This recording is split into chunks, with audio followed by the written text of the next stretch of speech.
ફિલ્મી ડ્રામા બાદ આખરે ધાનપુર તાલુકા પંચાયતમાં આમ આદમી પાર્ટીની બોડી રચાઈ। ધાનપુર તાલુકા પંચાયત ખાતે આજે પ્રમુખ ઉપપ્રમુખની વરણી પ્રક્રિયા ભારે ઉત્સુકતા અને રાજકીય ગરમાવો વચ્ચે પૂર્ણ થઈ હતી।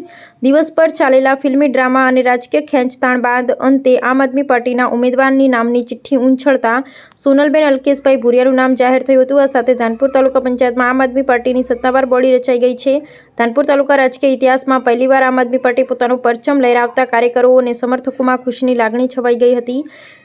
વરણી પ્રક્રિયા પૂર્ણ થતાં જ આમ આદમી પાર્ટીના કાર્યકરો દ્વારા જીતની ઉજવણી કરવામાં આવી હતી। ઢોલનગારા સાથે કાર્યકરોએ એકબીજાને અભિનંદન પાઠવ્યા હતા। સ્થાનિક રાજકારણમાં આ પરિણામને ઐતિહાસિક માનવામાં આવી રહ્યું છે, કારણ કે અત્યાર સુધીમાં અન્ય પક્ષોનું પ્રભુત્વ રહેલું ધાનપુર તાલુકામાં હવે આમ આદમી પાર્ટીએ નવી રાજકીય શરૂઆત કરી છે। આ પ્રસંગે પાર્ટીના આગેવાનો અને કાર્યકરોએ ધાનપુર તાલુકાના મતદારોનો આભાર વ્યક્ત કરતા જણાવ્યું હતું કે લોકોના વિશ્વાસ અને સમર્થનના કારણે આ જીત શક્ય બની છે। રિપોર્ટર શ્રીકાંતભાઈ કે વહનિયા। ધાનપુર તાલુકા પંચાયત પ્રમુખશ્રી અને ઉપપ્રમુખશ્રીની આજે આપણે વરણી કરવામાં આવી। એમાં ટોટલ આપણે 24 સભ્યશ્રીઓ છે, જેમાં 12 મત પડતા આપણે ચિઠ્ઠી ઉછાળીને નામ સિલેક્ટ કર્યા છે। જેમાં પ્રમુખશ્રી તરીકે ભુરિયા સોનલબેન અલ્કેશભાઈ આમ આદમી પાર્ટી તરફથી, અને ઉપપ્રમુખશ્રી તરીકે નયનકુમાર જુવાનસિંહ બારિયાભાઈ જે ભારતીય જનતા પાર્ટીમાંથી સિલેક્ટ થયા છે। આપનું નામ? હેતલ કટારા, નાયબ જિલ્લા વિકાસ અધિકારી પંચાયત, દાહોદ। સૌપ્રથમ તો આપની મીડિયાને જોહાર।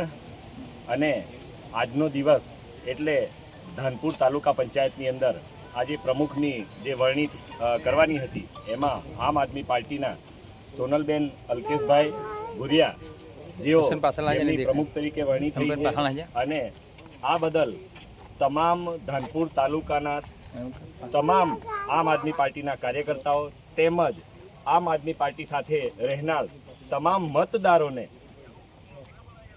આમ આદમી પાર્ટીના કાર્યકર્તાઓ ઉમેદવારો વતી દરેકને અમે ખૂબ ખૂબ ધન્યવાદ કહીએ છીએ, અભિનંદન કહીએ છીએ, કારણ કે આ એક પલ છે કે જેની વર્ષોથી રાહ જોતા હતા કે ધાનપુરની અંદર એકવાર પલટો વાગે અને એક ક્રાંતિની તૈયારી થાય, એવી આ તૈયારી સૌ પ્રથમવાર થઈ રહી છે, જેમાં આમ આદમી પાર્ટીની બોડી બેસી છે એ બદલ, અને આ એક ઉમંગ સાથે દરેક ગામની અંદર આ એક ઉમંગ સાથે ખરેખર એક ઉમ્મીદ સાથે આજે પરિવર્તન થયું છે, એ સત્તાના પરિવર્તનનો આ પહેલીવાર જે ક્રાંતિ દેખાડી છે, એમાં ધાનપુરના યુવાનોએ છેલ્લા 5 વર્ષથી અડીખમ રીતે જે મહેનત કરી છે એ મહેનતનું આ પરિણામ છે, જેમાં આમ આદમી પાર્ટીના તમામ ઉમેદવારો, હોદ્દેદારો આ તમામને જે જીત્યા છે, જે નથી પણ જીત્યા એ લોકોનો પણ તમામનો સાથ સહકાર રહ્યો છે, એ તમામને હું પાર્ટી વતી તમામને હું ધન્યવાદ અને મારા જોહાર કહું છું। આપણું નામ સર? કેતન બામણિયા, આમ આદમી પાર્ટી જિલ્લા ઉપપ્રમુખ। મારું નામ ભુરિયા સોનલબેન અલ્કેશભાઈ।